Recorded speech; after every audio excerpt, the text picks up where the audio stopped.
కులగణన ఎస్సీ వర్గీకరణ రిపోర్ట్స్ పై నేడు తెలంగాణ కేబినెట్ భేటీ కానుంది. ఉదయం 10 గంటలకు అసెంబ్లీ హాల్లో నివేదికలపై చర్చించనున్నారు. మంత్రివర్గ ఆమోదం అనంతరం ఈ నివేదికలను అసెంబ్లీలో సీఎం రేవంత్ రెడ్డి ప్రవేశపెట్టబోతున్నారు. ఉదయం 11 గంటలకు అసెంబ్లీ ప్రారంభం కానుంది.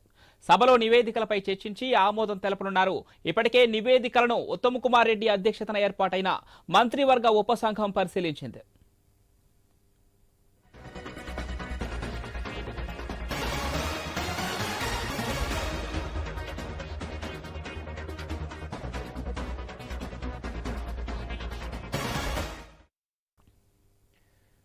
కులగణన ఎస్సీ వర్గీకరణ రిపోర్ట్స్ పై నేడు తెలంగాణ కేబినెట్ భేటీ కానుంది. ఉదయం 10 గంటలకు అసెంబ్లీ హాల్లో నివేదికలపై చర్చించనున్నారు.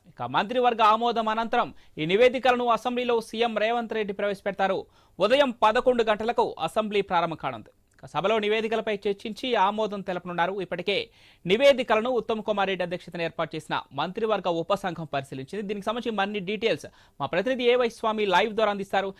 ఏవై స్వామి, 2011 జనాభా లెక్కల ప్రకారం ఎస్సీ వర్గీకరణ జరగాలని చెప్పి ఇప్పటికే సంఘానికి అయితే ఇప్పటికే నివేదికలు అందించాయి. ఈ నివేదికలకు సంబంధించి అసెంబ్లీలో కూడా ప్రవేశపెట్టబోతున్నారు. దీనికి సంబంధించి కంప్లీట్ అప్డేట్స్ ఏంటి స్వామి?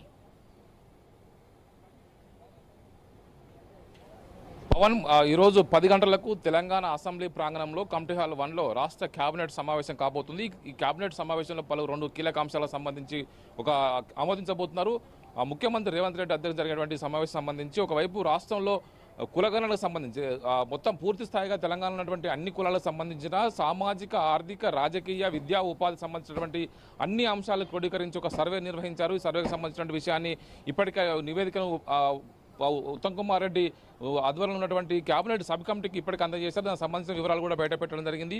ఒక్కొక్క వర్గం వారిగా బీసీ, ఎస్సీ, ఎస్టీ, ఒకవైపు ఓసీ, దీనికి సంబంధించిన మైనార్టీతో సహా అన్ని సంబంధించినటువంటి నివేదికను ఇప్పటికే దాన్ని బయటకు ప్రకటించారు. మరోవైపు ఇటు రాష్ట్రంలో అత్యంత బర్నింగ్ టాపిక్గా ఉన్నటువంటి ఎస్సీ వర్గీకరణకు సంబంధించి ఈరోజు కేబినెట్ సంబంధించి ఆమోదించబోతుంది. ఇప్పటికే షమీమ్ అఖ్తర్ కమిటీ ఏదైతే ఏకసభ్య కమిషన్ వేస్తారో దానికి సంబంధించి రాష్ట్ర వ్యాప్తంగా వచ్చినటువంటి వినతులు స్వీకరించారు. ప్రజలు ఉన్నటువంటి అనేక రకాల విజ్ఞప్తులు స్వీకరించినటువంటి కమిటీ పూర్తి నివేదికను రాష్ట్ర ప్రభుత్వానికి అందజేసింది. ఇప్పుడు ఎస్సీ వర్గీకరణకు సంబంధించి సుప్రీంకోర్టులో రీసెంట్గా వచ్చిన తీర్పు తర్వాత ఎస్సీ వర్గీకరణ సబ్ క్లాసిఫికేషన్ ఏదైతే ఉందో దాన్ని రాష్ట్రాల ఇష్టాలకు అప్పచెప్పడం జరిగింది. దీంతో గత 4 దశాబ్దాలుగా ఉమ్మడి ఆంధ్రప్రదేశ్ రాష్ట్రం నుంచి కొనసాగుతున్నటువంటి ఎస్సీ వర్గీకరణ అంశానికి తెలంగాణలో ఈసారి దీనికి పులి స్టాప్ పెట్టాలని చెప్పేసి కాంగ్రెస్ ప్రభుత్వం భావించింది. ఒకవైపు ఎస్సీ వర్గీకరణ సంబంధించి రాష్ట్రంలో 2011 జనాభా లెక్కలకు అనుగుణంగా ఎస్సీల్లో మాలలు, మాదిగలు, ఉపకులాలకు సంబంధించినటువంటి జనాభా లెక్కలు సేకరించి ఎవరెవరికి ఏ కేటగిరీలో కేటాయించాలనేది కూడా ప్రభుత్వం ఒక నిర్ణయం తీసుకొని ఉంది. దీనికి సంబంధించినటువంటి కేబినెట్ దీన్ని ఆమోదించిన తర్వాత వారికి సంబంధించినటువంటి క్లాసిఫికేషన్ సంబంధించి ఒక ప్రకటన అయితే చేయబోతున్నారు.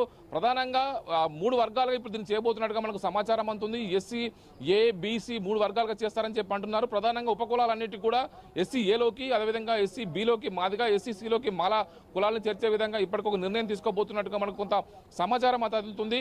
గతంలో ఉపకులాలను ఉపకులాలను ఆయా కేటగిరీలో ఉన్న కారణంగా వారికి న్యాయం జరగలేదనేది కూడా కొంత వాదన అయితే ఉంది. ఇప్పుడు మాదిగ ఉపకులాలు మాదిగలోనే ఉంచారు, మాల ఉపకులాలను మాలతో పాటు ఉంచిన కారణంగా మిగతా అన్ని ఉపకులాల వారికి న్యాయం జరగకపోతే ఈసారి ఖచ్చితంగా ఉపకులాలకు న్యాయం జరగాలనే ఒక ప్రధాన ఎజెండాతోనైతే గవర్నమెంట్ ఉంది. దీనికి సంబంధించి ఒకవైపు ప్రధానంగా చర్చ కొనసాగుతుంది. దానికి సంబంధించి ఒక పులి స్టాప్ పెడితే తెలంగాణలో ఉన్నటువంటి ప్రధానమైన టాపిక్కి సంబంధించి కొంత పులి స్టాప్ పడుతుంది. గత ఉమ్మడి రాష్ట్రంలో ఒకవైపు తెలంగాణ ఉద్యమం, మరోవైపు ఎంఆర్పీఎస్ దండోర ఉద్యమం మరోవైపు సుదీర్ఘకాలం పాటు సాగాయి. తెలంగాణ రాష్ట్రం సిద్ధించినప్పటికి కూడా ఎస్సీ వర్గీకరణ కాలేదని చెప్పేసి ఎంఆర్పీఎస్ వ్యవస్థాపక అధ్యక్షులు మందకృష్ణ మాదిగ పెద్ద ఎత్తున ఉద్యమం చేశారు. ఇప్పుడు దీనికి సంబంధించి ఇప్పుడు రాష్ట్ర ప్రభుత్వం కనుక ఈరోజు క్యాబినెట్లో ఓకే చేసి ఆ తర్వాత అసెంబ్లీలో ముఖ్యమంత్రి 2 స్టేట్మెంట్స్ అయితే చేయబోతున్నారు. ఒకవైపు శాసన మండలి, శాసనసభ రెండింటిలో కూడా సంబంధించి సుదీర్ఘ చర్చ అయితే కొనసాగే అవకాశం కనబడుతుంది.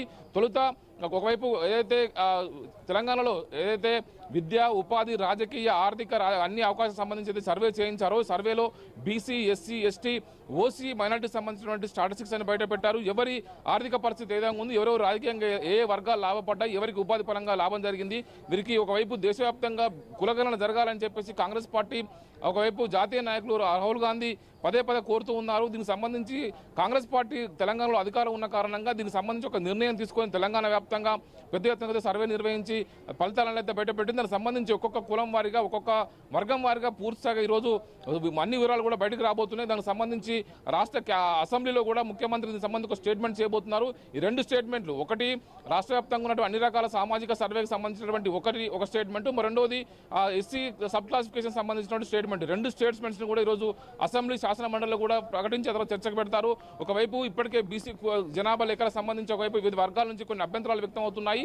2011 అదేవిధంగా 2015లో గత బీఆర్ఎస్ గవర్నమెంట్ చేసినటువంటి సమగ్ర కుల గణనకు సంబంధించిన విషయంలో ఇప్పటికీ కొన్ని తేడాలు వస్తున్నాయి. బీసీల జనాభాను తగ్గించి చూపించారనేది కూడా ఒకవైపు బీఆర్ఎస్, మరోవైపు బీసీ సంఘాలన్నీ కూడా ప్రభుత్వంపై ఎదురుదాడి చేస్తున్నాయి. మరోవైపు దీనికి సంబంధించి ఓసీ జనాభాను పెంచి చూపించారని చెప్పేసి కూడా మరో వర్గం వారిపై అటాక్ చేస్తూ ఉన్నది. ఈ నేపథ్యంలో రాష్ట్ర ప్రభుత్వం అత్యంత సున్నితమైనటువంటి రెండు సబ్జెక్టులకు సంబంధించి ఈరోజు ఒక పులి స్టాప్ పెట్టాలని చెప్పేసి ప్రభుత్వం భావిస్తుంది. గత అసెంబ్లీ ఎన్నికల నాటికి కాంగ్రెస్ ప్రభుత్వం తమ మేనిఫెస్టోలో బీసీలకు లోకల్ బాడీల్లో 42% రిజర్వేషన్ ఇస్తామని చెప్పేసి ఏదైతే హామీ ఇచ్చిందో హామీ నిలబెట్టుకోవడం కోసం కూడా ప్రభుత్వం ప్రయత్నం చేస్తుంది. ఈరోజు శాసనసభలో దానికి సంబంధించి ఒక తీర్మానం చేసి కేంద్రానికి పంపే అవకాశం ఉంది. ఇప్పటికే సుప్రీంకోర్టు ఒకవైపు ధర్మాసనం తీర్పు మేరకు 50% రిజర్వేషన్ సీలింగ్ దాటొద్దన్నది ఏదైతే ఉందో దాన్ని దాటకుండానే ప్రయత్నం చేస్తామని చెప్పి అంటున్నప్పుడు కూడా అది ఇప్పటికే దీనికి సంబంధించి ఏ కులగణన జరిగితే దేశవ్యాప్తంగా ఏ జనాభా ఎంత ఉందో వారి జనాభాకు అనుగుణంగా ఒకవైపు వారికి రిజర్వేషన్ ఇవ్వాలని చెప్పేసి కాంగ్రెస్ పార్టీ ఒక వాదన బలంగా తెర మీద తీసుకొస్తుంది. అందులో భాగంగా తమ అధికారంలో ఉన్నటువంటి కర్ణాటక, హిమాచల్ ప్రదేశ్, తెలంగాణలో వీటికి సంబంధించినటువంటి చర్చనైతే బలంగా బయటకు తీసుకొస్తుంది. తెలంగాణలో దీన్ని చేసి చూపించి దేశవ్యాప్తంగా దీని ఒక రోల్ మోడల్ చేయాలనేది కూడా కాంగ్రెస్ పార్టీ యొక్క వ్యూహంగా కనబడుతుంది. నిన్న పార్లమెంట్లో కూడా, లోక్సభలో కూడా నిన్న రాహుల్ గాంధీ మాట్లాడుతూ కులగణన సంబంధించి మేము తెలంగాణ రాష్ట్రాలను చేశాము, ఇది ఒక దేశానికి రోల్ మోడల్గా ఉంటుంది, కేంద్ర ప్రభుత్వం త్వరలో చేయబోయేటువంటి జనాభా లెక్కల్లో కులగణన కూడా చేయాలనేది కూడా ఆయన ఒక డిమాండ్ చేస్తూ వస్తున్నారు. ప్రధానంగా కాంగ్రెస్ పార్టీ ఎలక్షన్లో ఇచ్చినటువంటి 42% లోకల్ బాడీలో బీసీలకు రిజర్వేషన్ అనేది కూడా ఇప్పుడు వారి పార్టీకి కొంత ఇబ్బందికర పరిణామంగా మారింది. రాష్ట్ర ప్రభుత్వం ఒకవైపు దీనికి ఒక తీర్మానం చేసి ఒకవైపు కేంద్రానికి పంపాల్సి ఉంటుంది. కేంద్ర ప్రభుత్వం దీన్ని ఏ మేరకు దీన్ని యాక్సెప్ట్ చేస్తుంది, ఏ మేరకు దీన్ని జాతీయ స్థాయి ఇష్యూ చేస్తుంది అనేది కూడా కొంత ఇబ్బందికర పరిణామంగానే కాంగ్రెస్ పార్టీకి ఉంది. కాంగ్రెస్ పార్టీ త్వరలోనే లోకల్ బాడీ ఎలక్షన్స్ పోతుంది కాబట్టి దీనికి సంబంధించి తాము చేసే ప్రయత్నాన్ని జనానికి చెప్పుకోవడం కోసమే ఈ ఎత్తుగడగా అని చెప్పేసి బీఆర్ఎస్ తో పాటు మిగతా ప్రతిపక్షాలన్నీ కూడా బీజేపీతో సహా వాళ్ళంతా కూడా కాంగ్రెస్ పార్టీపై ఎదురుదాడి చేస్తున్నారు.